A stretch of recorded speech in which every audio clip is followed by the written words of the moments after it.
সূর্যের চেয়ে অনেক বড় বড় তারা আছে। ব্যাটেল জিউস নামে একটা তারা আছে মহাকাশে, যে সূর্য পৃথিবীর চেয়ে 13 লক্ষ গুণ বড়। এই ব্যাটেল জিউস তারা সূর্যের চেয়ে 33 কোটি গুণ বড়। এই ব্যাটেল জিউস তারাটাই কি সবচেয়ে বড়? না, এর চেয়েও কত বড় তারা যা আছে কোনো হিসাব নাই। এরকম বিশাল বিশাল তারা ঘুরতে ঘুরতে মাওয়াকিউন নুজুম, ব্ল্যাক হোল নামে একটা রেঞ্জ আছে। এই রেঞ্জের মধ্যে যদি ঢুকে যায়, ছোট্ট বাচ্চার মুখে চকলেট দিলে বাচ্চা যেমনি চকলেট চুষে খেয়ে ফেলে, এই বিশাল বিশাল তারাগুলো ব্ল্যাক হোলের মধ্যে ঢুকলে এক মুহূর্তের মধ্যে নিঃশেষ হয়ে যায়। চিল্লায় পড়েন আল্লাহু আকবার। এজন্য আল্লাহ বললেন ফালা উকসিমু বিমাওয়াকিউন নুজুম, এই তারকা নিঃশেষ হওয়ার যে জায়গাটা, এই জায়গার কসম আমি কোরআনের মধ্যে খেলাম।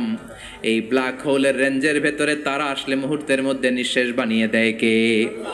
একটা তারার চেয়ে আরেকটা তারা বড়। এরকম হাজার কোটি তারা মিলে আমাদের গ্যালাক্সি।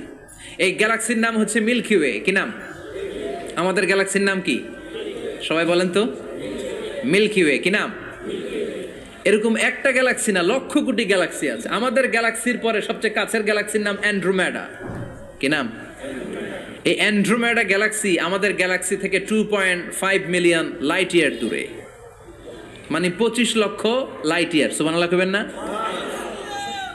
আলোর গতি হচ্ছে পৃথিবীতে সবচেয়ে বেশি বর্তমান সময় পর্যন্ত, জানেন? সেকেন্ডে কত মাইল? 1,86,000 মাইল। এক সেকেন্ডে আলো ছুটে 1,86,000 মাইল বেগে। এত বেগের কোনো প্লেন বা রকেট নিয়ে যদি আপনি আমাদের গ্যালাক্সি থেকে মিল্কি ওয়ে থেকে অ্যান্ড্রোমেডাতে যেতে চান, তাহলে আপনার 25 লক্ষ বছর লেগে যাবে। সুবহানাল্লাহ বাড়িতে যায় বললেন। এরপর আল্লাহ বললেন ওয়াস-সামাআ বানাইনাহা বিআইদিন ওয়া ইন্না লামুসিউন, আকাশ আমি বানালাম, গ্যালাক্সি আমি বানালাম, বানানোর পর থেকে সবগুলোর আমি প্রশস্ত করতে শুরু করে দিলাম। সব ছিল ক্ষুদ্র, একটা বিন্দুর মধ্যে আমি বিস্ফোরণ